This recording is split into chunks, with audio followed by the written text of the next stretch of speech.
My name is Celeste. And for 15 years, I had ruled the kitchen at Belmont Plantation with a quiet authority that comes from turning simple ingredients into magic. My hands had prepared thousands of meals for the Rousseau family and their guests, each dish seasoned with the knowledge passed down from my grandmother who had cooked for French aristocrats before the Revolution sent her fleeing to Louisiana. I took pride in my work the way other people took pride in their children. Every sauce perfectly balanced.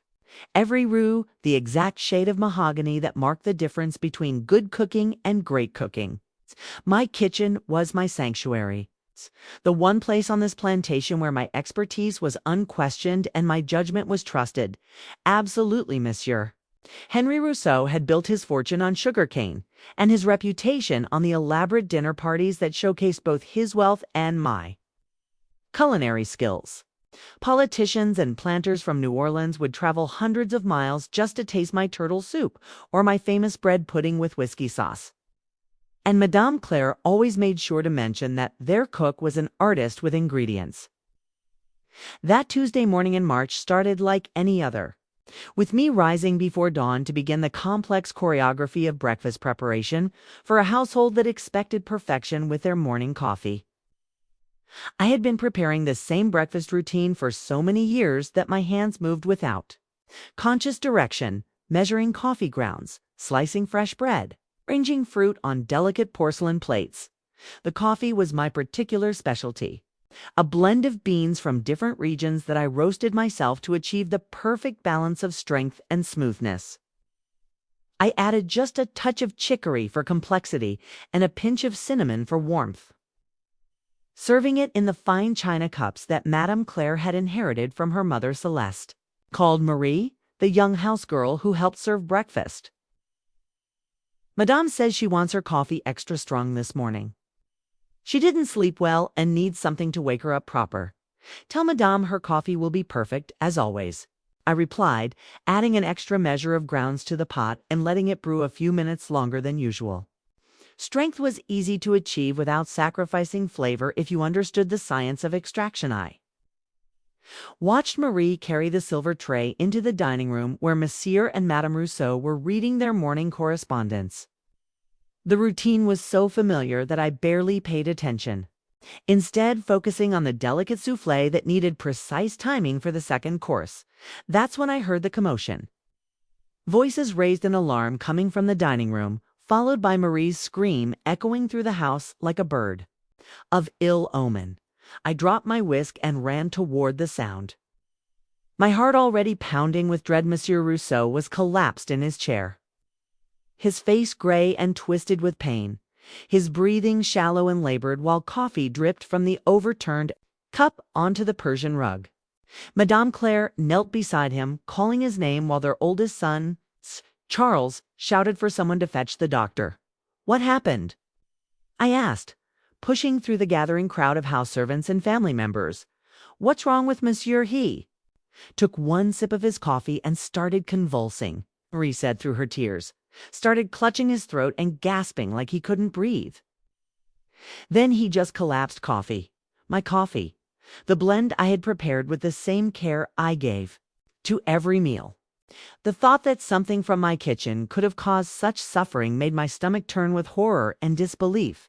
Send for Dr. Beauregard immediately, Madame Claire commanded, her voice steady despite the crisis, and someone help me.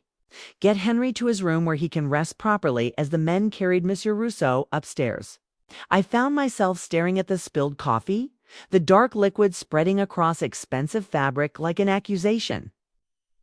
How could something I had made with such care have caused such terrible effects? You, said Charles Rousseau, his voice sharp with suspicion as he pointed directly at me. You made that coffee, didn't you? Yes, sir, I replied, though my voice sounded strange and distant to my own ears. Same as I make every morning. Same recipe I've been using for years. Same recipe, Charles repeated with growing anger. Then how do you explain what just happened to my father? How do you explain why he collapsed the moment he tasted your coffee?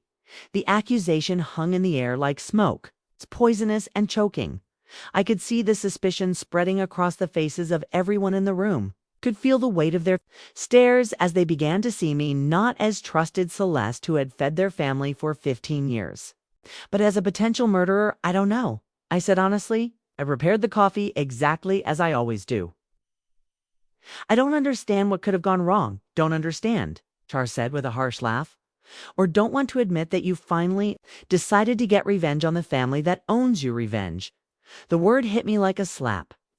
The suggestion that I would use my position of trust to harm people I had served faithfully for most of my adult life. The idea was so foreign to my nature that I couldn't even form a proper response. That's enough, Madame Claire said firmly as she returned from seeing her husband settled upstairs. We don't know what happened yet, and we won't start making accusations until we have more information, Mother. The evidence is obvious, Charles protested. Father drinks the coffee and immediately falls ill. What more information do we need? We need to understand what actually happened rather than jumping to conclusions. Madame Claire replied, though I could see the doubt beginning to creep into her eyes as well. Dr. Beauregard will examine Henry and determine the cause of his illness, but even as she spoke those reasonable words, I could feel the atmosphere in the house changing, could sense the other servants beginning to look at me with fear and suspicion, whispers following in my wake as I moved through rooms that had been my domain for 15 years, Celeste said. Jacques, the overseer who managed the house staff, I'm going to need you to stay in your quarters until we sort this out. Can't have you in the kitchen. If there's any question about what happened, stay in my quarters. Banished from the kitchen that was more home to me than the small cabin where I slept. Separated from the work that defined my identity and gave my life meaning. The punishment felt worse than any physical blow, sir, I said carefully. I understand your caution, but I swear to you on my mother's grave that I would never harm Monsieur Rousseau or anyone in this family.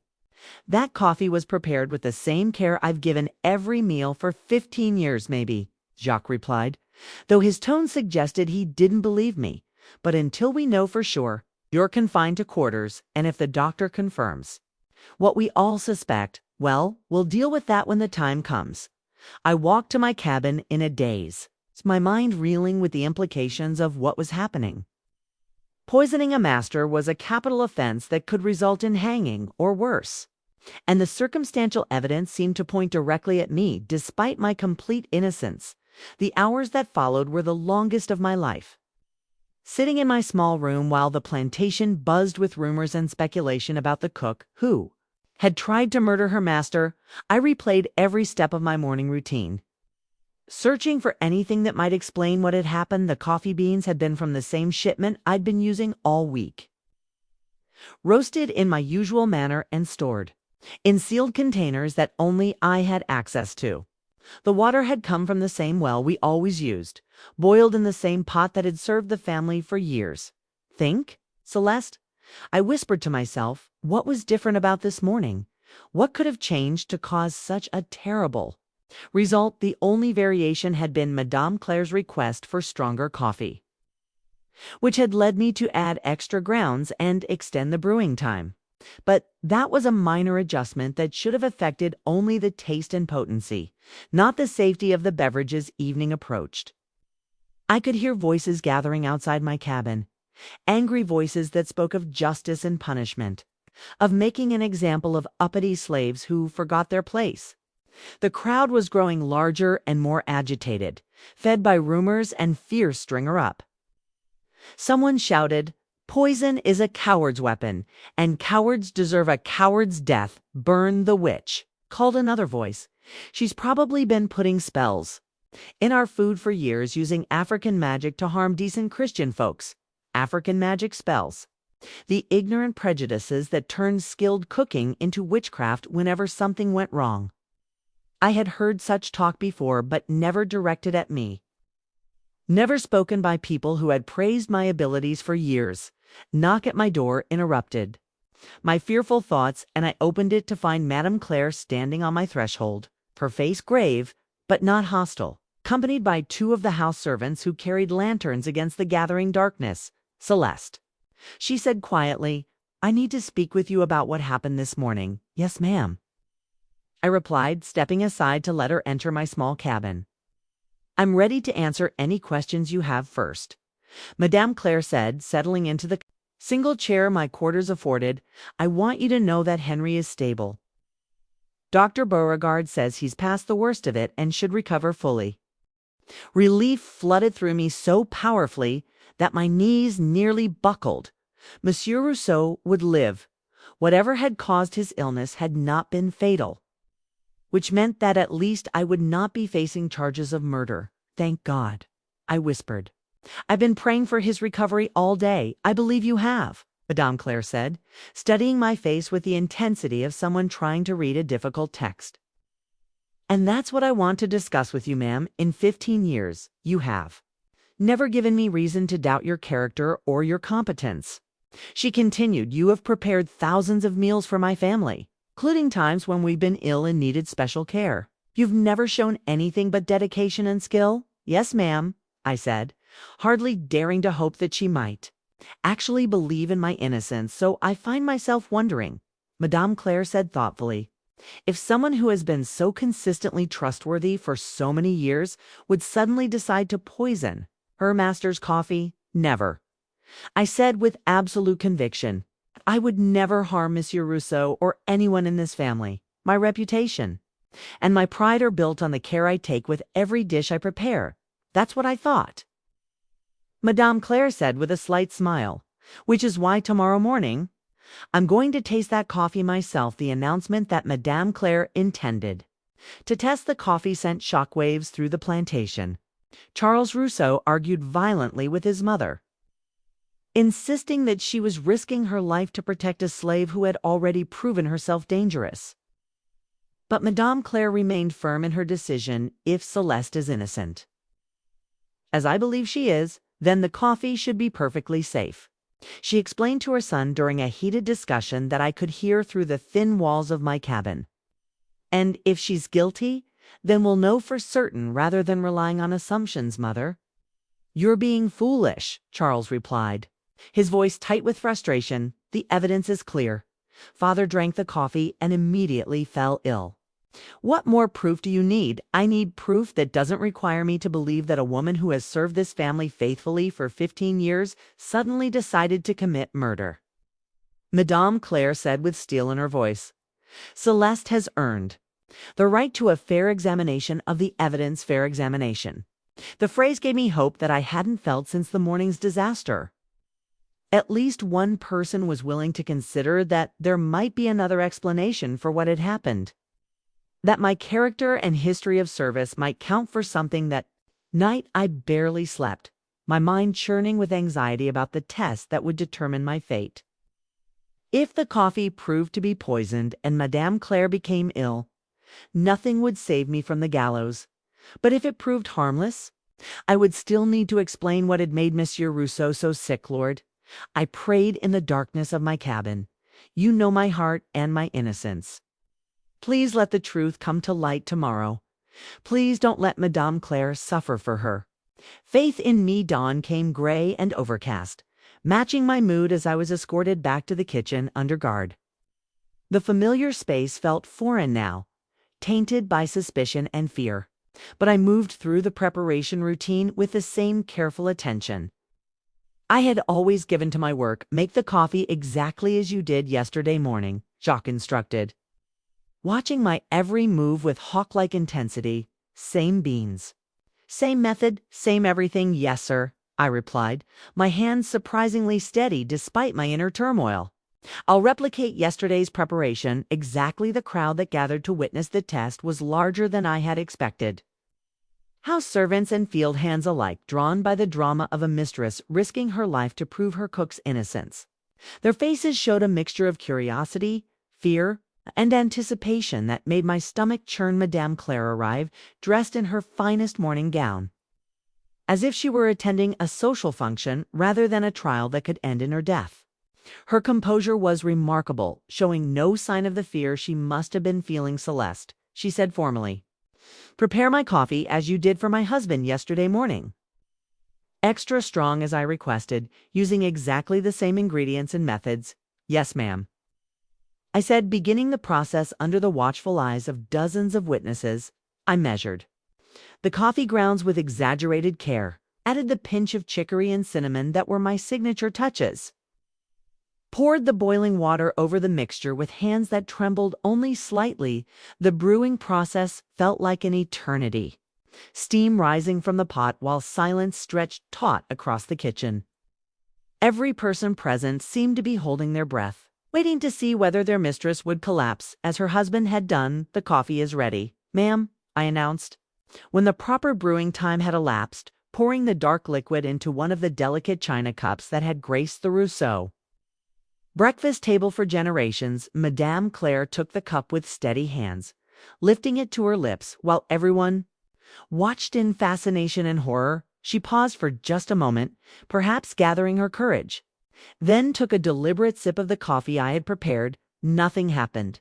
She didn't convulse or gasp or show any sign of distress.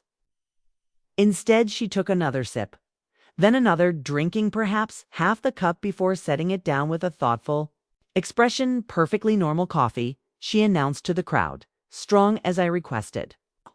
But exactly what I would expect from Celeste's kitchen.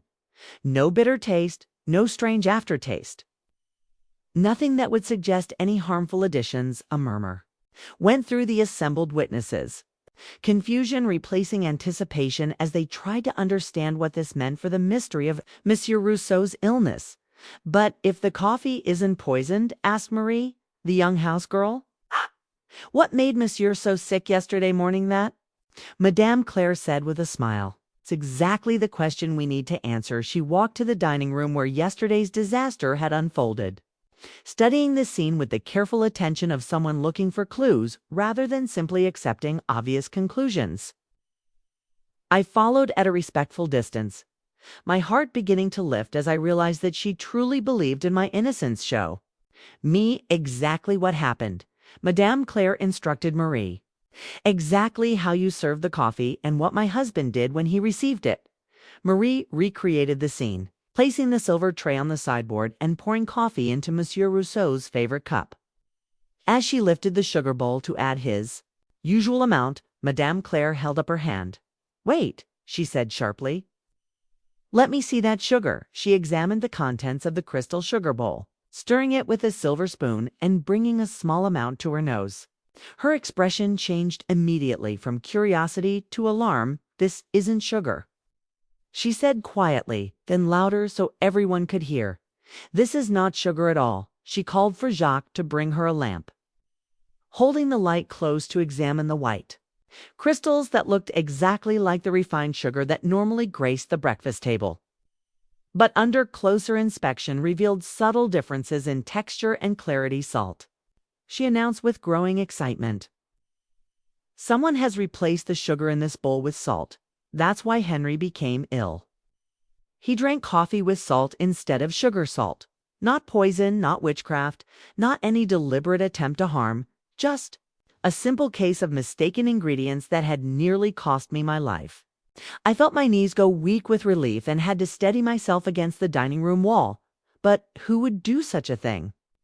Charles demanded, still reluctant to accept any explanation that didn't involve my guilt. "Who had access to the dining room sugar bowl?" "Anyone who works in this house," Madame Claire replied, her tone becoming thoughtful as she considered the possibilities. "The question is whether it was accidental or deliberate, if I may."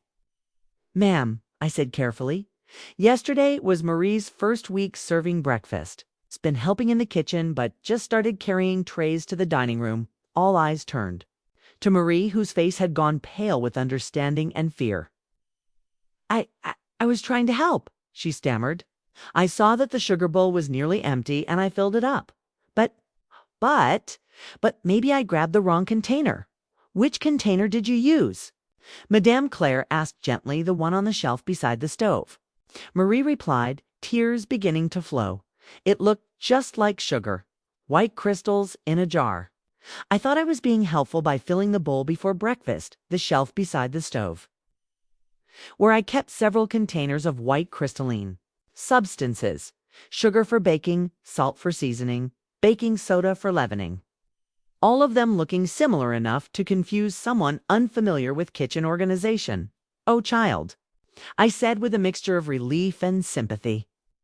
You filled the sugar bowl with coarse salt. That's why Monsieur became ill. Salt in coffee can cause nausea and convulsions if you drink enough of it. I didn't mean to. Marie sobbed. I was just trying to help. I didn't know the containers looked so similar. I thought I was doing something good, an honest mistake, Madame Claire said firmly. A mistake that could have cost Celeste her life if we hadn't taken the time to investigate properly. She turned to address the crowd that had gathered to witness what they thought would be my downfall, her voice carrying the authority of someone accustomed to being obeyed. Let this be a lesson to all of us about the danger of rushing to judgment. She announced, Celeste has served this family faithfully for 15 years. And she deserved better than to be accused without proper investigation.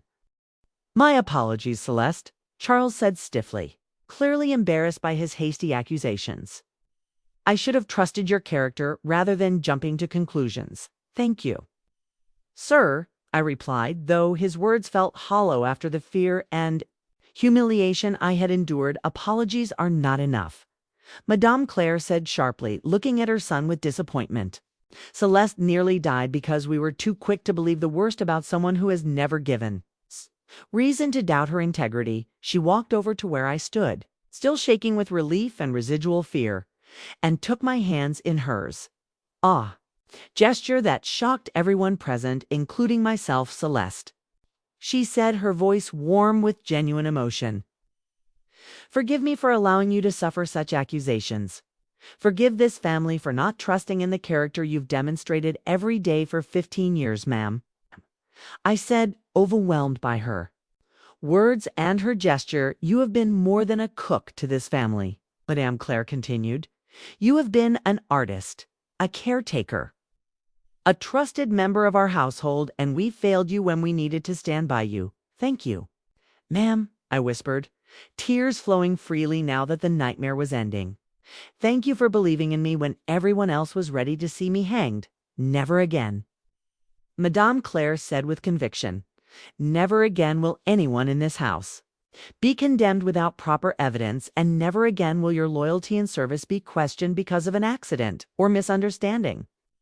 As the crowd dispersed and life on the plantation began to return to normal, I found myself back in my kitchen, surrounded by the familiar tools and ingredients that had nearly become instruments of my destruction, but also surrounded by a new understanding of my value and place in this household. Thank you, Lord, I whispered, as I began preparing the noon meal. Thank you for giving me a mistress with the wisdom to seek truth rather than settle for convenient assumptions. The coffee pot sat on the stove, innocuous now that its secret had been revealed. Reminder of how close I had come to losing everything because of white crystals that looked alike but tasted vastly different from that day forward. I would be more careful about labeling my containers, more vigilant about training new helpers, more aware of how easily honest mistakes could become tragic misunderstandings. But I would also carry with me the knowledge that I had been defended by someone who valued truth over convenience, justice over expedience, the revelation that salt rather than poison had caused Monsieur Rousseau's illness spread through the plantation, and beyond like ripples in a pond. Each person who heard the story carried it to others, adding their own embellishments and interpretations until the tale of Celeste, the cook, became a legend of sorts in the parish within days. Neighboring planters were discussing the incident over dinner, some praising Madame Claire's wisdom in investigating before acting, others criticizing her for risking her own life to defend a slave. The story exposed deep divisions about how enslaved people should be treated and what rights they possessed to fair treatment. You've become famous, said Baptiste, the elderly gardener who had been at Belmont longer than anyone. People talking about you from here to New Orleans, saying, you're the cook who almost got hanged for someone else's mistake. Famous isn't what I wanted to be, I replied, though I had to admit there was satisfaction in knowing that my name was associated with competence and integrity rather than attempted murder. Attention brought unexpected visitors to Belmont. Planters' wives who wanted to meet the cook whose skill had inspired such loyalty from her mistress. They would arrive for afternoon tea and inevitably ask to see my kitchen. To learn about my methods and recipes, how do you achieve such perfect consistency in your sauces? Asked Mrs. Beaumont from a neighboring plantation. My cook tries to copy your techniques but never achieves the same results. It's about understanding the ingredients. I explained, knowing how they behave under different conditions. Respecting their individual qualities rather than forcing them to do what you want and the seasoning. Pressed Mrs. Thibodeau, there's something distinctive about your food. A complexity that suggests secrets. If only they knew that my secrets were simply the techniques my grandmother had taught me, passed down through generations of women who had learned to create magic with whatever ingredients they could find. These visits were flattering but also exhausting. Performing for white ladies who saw me as a curiosity rather than a person, answering their questions while carefully avoiding any suggestion that I might possess knowledge or skills that elevated me above my station. You're being very patient with all these visitors, Madame Claire observed one afternoon after Mrs. Beaumont's third visit in 2 weeks. I hope they're not interfering too much with your regular duties. Not at all, ma'am, I replied. Though truthfully, the constant interruptions were making it difficult to maintain my usual standards. I'm happy to share knowledge about cooking with anyone who's interested, even so. Madame Claire said thoughtfully, I don't want you to feel obligated to entertain every curious society lady who decides she wants to meet the famous Celeste. The phrase had an ironic ring given that my fame stemmed from being falsely accused of attempted murder, but I understood what she meant. The story had made me a figure of interest beyond the boundaries of Belmont Plantation. More significant than the social visitors were the changes within our own household. The incident had forced everyone to examine their assumptions about me, and about how quickly they had been willing to believe the worst Charles Rousseau, in particular, seemed determined to make amends for his hasty accusations. He began stopping by the kitchen regularly to compliment my cooking and ask about my methods. Conversations that would have been unthinkable before the coffee incident, Celeste. He said during one of these visits, I want you to know that I've been thinking about what happened, about how wrong I was to assume your guilt. Thank you, sir, I replied. Though his newfound respect felt uncomfortable given how easily it had transformed into suspicion, it made me realize. Charles continued, that I don't really know you at all. Despite the fact that you've been part of this household my entire life, what would you like to know, sir? How did you learn to cook like this? He asked. Where did you acquire such sophisticated techniques? It was a question that required careful navigation. Revealing too much about my education or the complexity of my background could make white people uncomfortable. But I decided to share at least part of the truth. My grandmother was trained in France before the Revolution. I explained she came to New Orleans with her mistress and taught me the classical techniques. But I've also learned from other cooks, from trial and error. From understanding how ingredients work together, France. Charles repeated with surprise. Your grandmother cooked in France? Yes, sir. She was part of a grand household in Paris. She used to tell me stories about preparing elaborate meals for aristocrats who thought nothing of spending more on a single dinner than most people saw in a year. And she taught you these techniques, everything she knew. I confirmed. She said that knowledge was the only inheritance she could give me. The only thing that couldn't be taken away.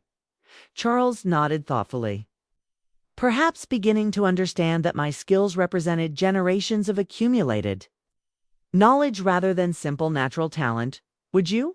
He asked hesitantly. Would you be willing to teach some of these techniques to other cooks? Maybe help improve the food on neighboring plantations? The request was surprising. The idea that a planter would want to share his cook's expertise with potential competitors suggested a generosity that I hadn't expected from Charles. If Madame Claire approves, I said carefully, I would be happy to share what I know. I think that's an excellent idea, came Madame Claire's voice from the kitchen doorway, where she had been listening to our conversation.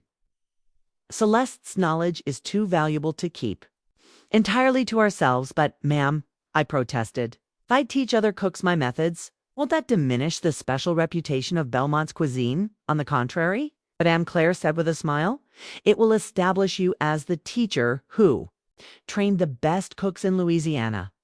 That's a reputation worth more than any secret recipe. The teaching program that emerged from this conversation became one of the most satisfying aspects of my work.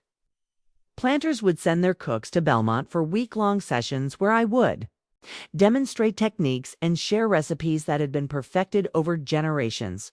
Watch the temperature of the oil. I instructed a group of visiting cooks as we prepared roux for gumbo. Too hot and it burns, too cool and it never develops the proper color. You have to find the sweet spot where it transforms gradually. How do you know when it's right? Asked Sarah, a young cook from a plantation near Baton Rouge. Your nose will tell you. I explained. There's a moment when the smell changes, when the flour stops smelling raw and starts smelling nutty. That's when you know you're on the right path. These teaching sessions reminded me why I loved cooking, not just the finished dishes, but the process of transformation. The way simple ingredients could become something greater than the sum of their parts when handled with knowledge and respect. You're a natural teacher, observed Dr. Beauregard during one of his visits to check on Monsieur Rousseau's recovery. You have a gift for explaining complex processes in ways that people can understand and remember. Thank you. Doctor, I replied, I suppose I learned from my grandmother that knowledge shared is knowledge multiplied indeed. He agreed, and that philosophy has made you something of a celebrity in our parish. People speak of Belmont's cook with the same respect they give to famous chefs and New Orleans celebrity cook. Master teacher. The roles that had emerged from my near disaster were more fulfilling than anything I had experienced in 15 years of simply preparing meals for one family. But the most important change was in my relationship with Madame Claire. The incident had revealed depths of trust and respect that neither of us had fully acknowledged before. She began consulting with me about menu planning and household management in ways that recognized my expertise. What do you think about serving the turtle soup at tomorrow's dinner party? She asked during one of our planning sessions. Will it pair well with the wine that Henry has selected? The soup will be excellent with that wine. I confirmed, but if I may suggest, we might also offer a lighter alternative for guests who prefer something less rich. What did you have in mind? A consomme with herbs? I proposed clear but flavorful. It would complement the heavier courses without overwhelming the palate. Perfect, Madame Claire agreed. Your understanding of how flavors work together never ceases to amaze me. These conversations revealed that she had always valued my judgment more than she had felt comfortable expressing. The incident with the coffee had given her permission to acknowledge publicly what she had known privately for years. Celeste, she said one evening as I was finishing preparations for the next day's meals, I want you to know that what happened that morning taught me something important about myself. What's that? Ma'am, that I had allowed other people's prejudices to influence how I expressed my respect for you. She said with obvious discomfort, I knew your worth. I trusted your abilities. But I was too concerned about social expectations to defend you as strongly as I should have, ma'am. You defended me when it mattered most, I pointed out. You risked your own life to prove my innocence only after allowing you to suffer accusations that I should have challenged immediately. Madame Claire replied, my delay in speaking up could have cost you your life, but you did speak up. I said gently. And you proved that truth is stronger than prejudice when someone has the courage to seek it. Promise me something, Madame Claire said seriously. Promise me that if anything like this ever happens again, you'll remind me of this conversation. You'll hold me accountable for standing up for what I know to be right, I promise. Ma'am, I said, moved by her words and the sincerity behind them. Good. She said with satisfaction, because you deserve better than what you experienced. And this family owes you a debt that we can never fully repay as the weeks passed and life settled into new rhythms. I reflected often on how close I had come to losing everything because of white crystals in the wrong container. But I also marveled at how that near disaster had revealed truths about character and loyalty that might otherwise have remained hidden. The kitchen remained my domain, but it was no longer my prison. I cooked now with the knowledge that my skills were valued, my judgment was trusted, and my character was recognized by people who mattered. Thank you. I whispered to the morning steam rising from my coffee pot. Thank you for the trial that revealed truth, for the fear that became freedom. For the accusation that became recognition, the coffee was perfect, as always. But now it carried with it the memory of a mistress who had tasted potential poison to prove her cook's innocence. A gesture that had transformed both our lives in ways that neither of us could have imagined 6 months after the coffee incident. Belmont Plantation had become something of a pilgrimage destination for anyone interested in fine cooking. Planters from as far away as Mississippi would arrange visits specifically to dine on my food and learn from my techniques, turning our dining room into an informal academy of Creole cuisine. The fame brought opportunities I had never imagined possible. Wealthy families began offering to purchase my services for special occasions, willing to pay extraordinary sums for meals prepared by the famous Celeste who survived the coffee scandal. As the New Orleans newspapers had taken to calling me, the Beaumont family wants to hire you for their daughter's wedding. Madame Claire informed me one morning, showing me a letter that offered more money for one event than most plantations paid for a year's worth of cooking. They're willing to pay any amount you name. What do you think I should do, ma'am? I asked, though the decision felt momentous in ways I couldn't fully articulate, I think. Madame Claire said carefully that you should understand your own worth and make choices that reflect that understanding your own worth. The phrase carried implications that neither of us spoke aloud but both understood. She was acknowledging that I had value beyond my usefulness to the Rousseau family, that my skills and reputation gave me a kind of power that was rare for someone in my position if I were to accept such commissions. I said slowly, would I be able to keep some portion of the payment for myself? It was a dangerous question, touching on issues of slave property rights that could create uncomfortable legal and social complications. But Madame Claire answered without hesitation, I believe that any cook who has achieved your level of recognition deserves to benefit from her own success. She said firmly, we can make arrangements that ensure you receive fair compensation for your extraordinary talents. Fair compensation. The concept was revolutionary in the context of slavery. But the coffee incident had forced everyone to confront the reality that I was not simply property, but a human being with dignity and rights. That deserved acknowledgement. There's something else, Madame Claire continued, something I've been discussing with Henry since his recovery. Yes, ma'am, we've been thinking about your future, she said, about what kind of life someone with your abilities and character deserves to live. My heart began racing as I sensed that she was approaching a subject that could change everything. The tone of her voice suggested something more significant. Then increased privileges or better working conditions. We've decided to offer you your freedom.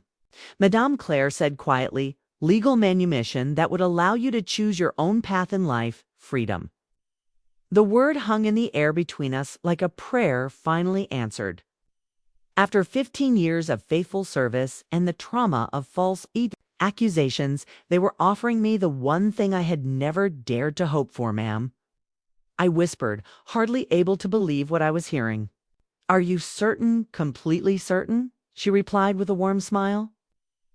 Henry's near-death experience made us both realize how precious life is. How important it is to ensure that people we care about have the chance to live according to their own choices. But the plantation, I said, still struggling to process the magnitude of what she was offering. Who would manage the kitchen? Who would cook for your family and guests? We were hoping. Madame Claire said with a slight smile that you might be willing to stay on as our head chef, as a free woman earning wages for her work, rather than as someone compelled to serve head chef. Not cook or servant, but chef. The title that acknowledged my expertise and elevated my status to something approaching professional recognition. It was more than I had ever imagined possible. You would pay me to continue doing the work I love, I asked. Allow me to keep my position while giving me the legal right to leave if I chose. Exactly. Madame Claire confirmed, we know that your connection to this kitchen goes beyond mere obligation. We've seen the love you put into every dish, the pride you take in your creations.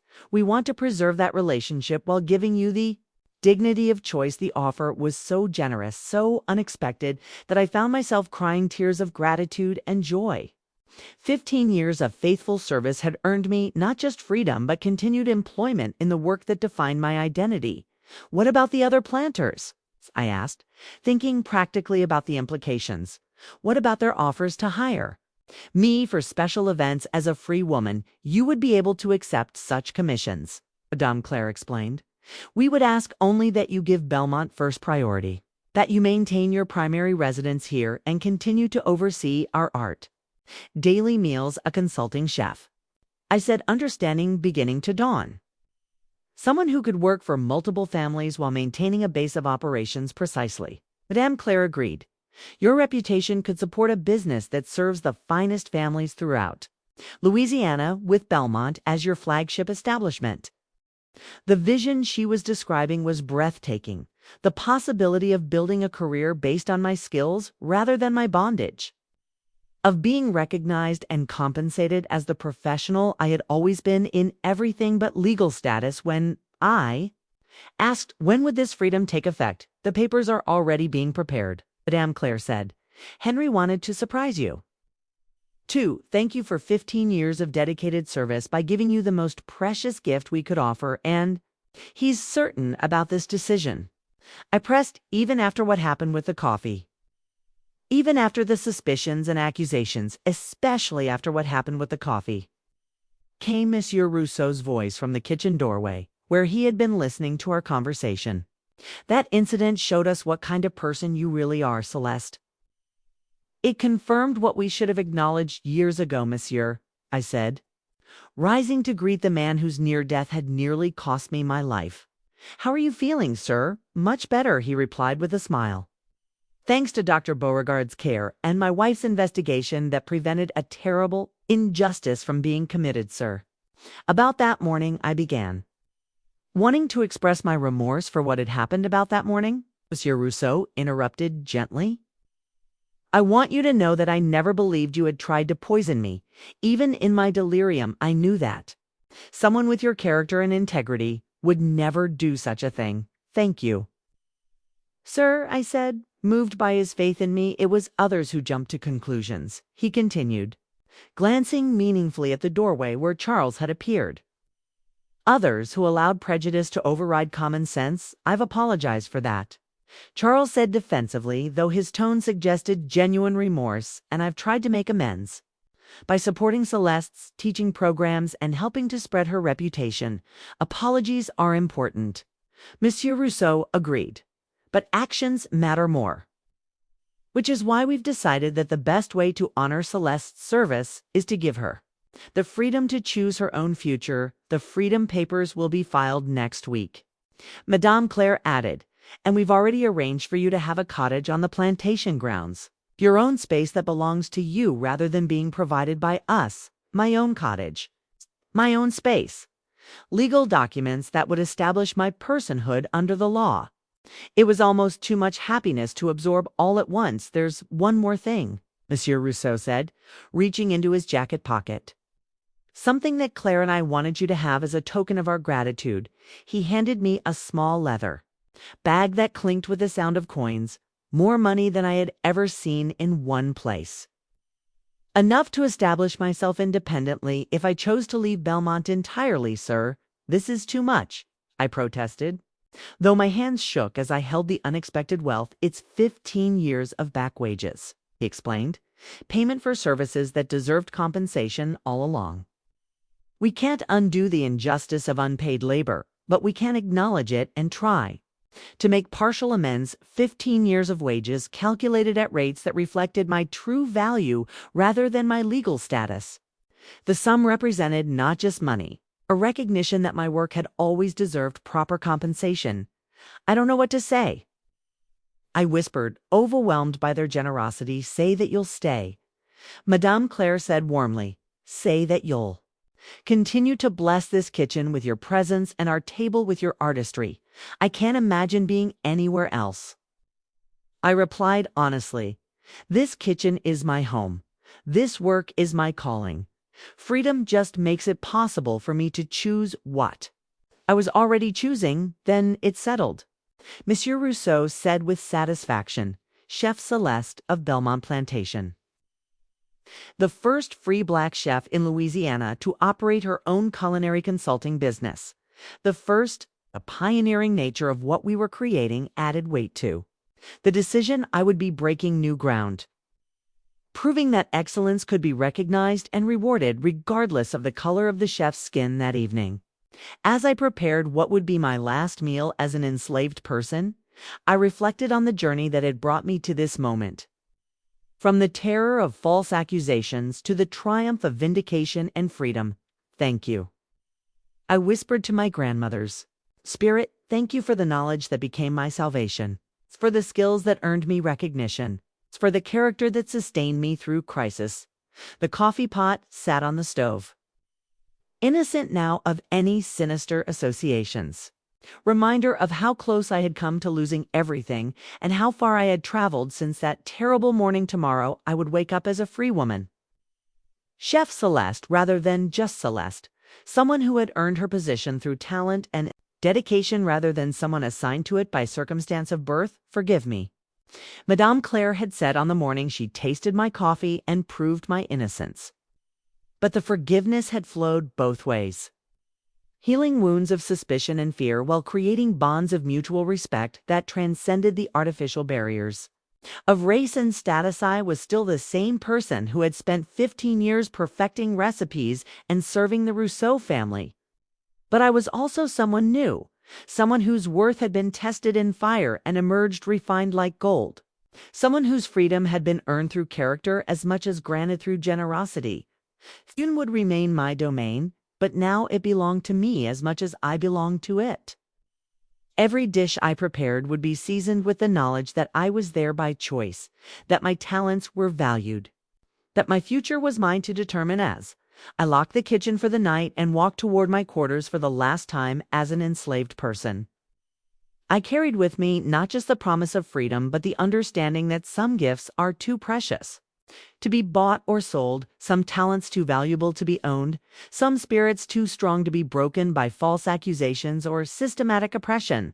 Tomorrow would bring new challenges and opportunities, but it would also bring the chance to prove that excellence knows no color, that genius cannot be enslaved, and that truth will always emerge when someone has the courage to seek it. The coffee scandal that had nearly destroyed me had become the foundation for a freedom more complete than I had ever dared to imagine. Proof that even the darkest moments can give birth to the brightest possibilities when met with faith, courage, and the willingness to believe in justice over expediency. I was Chef Celeste now, and my real story was just beginning.